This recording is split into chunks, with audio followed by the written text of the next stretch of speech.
Recently, there's been a shift in medical needs for people born with heart defects. Congenital heart disease patients are living longer, and they need doctors who can deal with adults born with bad hearts. Decades ago, most patients didn't survive past childhood, but now most do. And across the country, there are less than 100 doctors that specialize in that field. One of them is right here in the Bluegrass at the University of Kentucky. Through the advances that in the pediatric cardiology teams, the surgeries, the postoperative care, now over 95% of those patients are making it to adulthood. And to help us break down the news, Dr. Leventhal and one of his patients, Adrianne Rogers, joins us. Thank you for joining us. Now, Dr. Leventhal, you say in this story, adults with congenital heart disease, this wasn't an issue 20 years ago, but you saw that change coming. That's right. Over the past 20 to 30 years, there's been just a revolution in pediatric cardiac care. And now over 95% of these patients are making it to adulthood, and there are just very few centers that are capable of taking care of the complex issues these adults with congenital heart disease have.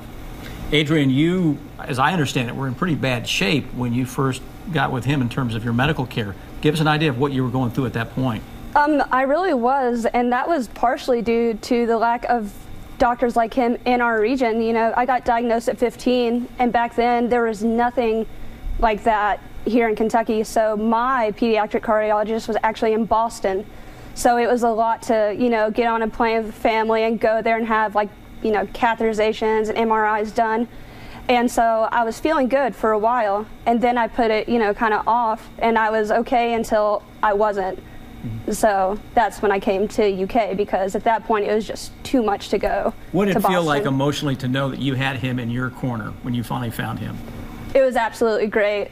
Everything about Dr. Leventhal and the team at UK was just amazing. And Dr. Leventhal, it makes sense when you think about it, but the differences between a child with a heart defect and then an adult, talk about what is different about that. There are multiple parts of the care that's different. First of all, the problems are actually different. Many patients I have were born, they were blue babies, but they're not blue babies anymore. They have a different set of issues. And then even the same issues you can treat differently in a child or an adult. For instance, in a child you might not want to put a mechanical valve in, but that might make sense for someone in their 30s and 40s who has the same issue.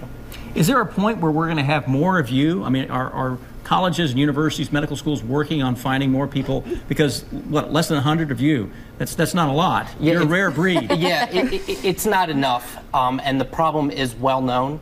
There are a lot more training programs out there now, and a lot more centers that are capable of dealing with patients like Adrianne. And Adrianne, he decided that you needed a new heart. How hard was that to hear? You were 23, 24? 23 at the time.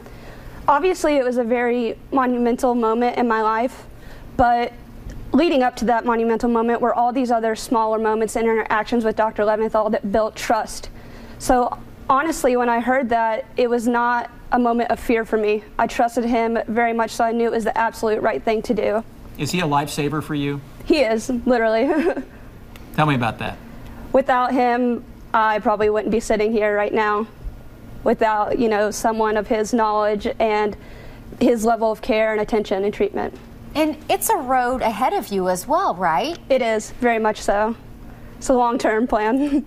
How does that make you feel when you just heard that? I mean, I know doctors are supposed to be, well, okay, this is our job. Yeah. But she said a pretty neat thing there. Absolutely. I mean, it makes you feel great, and that's the reason you go to medical school for moments like this. That's why you do it.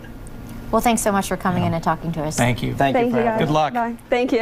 And you can join the conversation by leaving your comments on WKYT.com or on our Facebook page. Let us know what you think.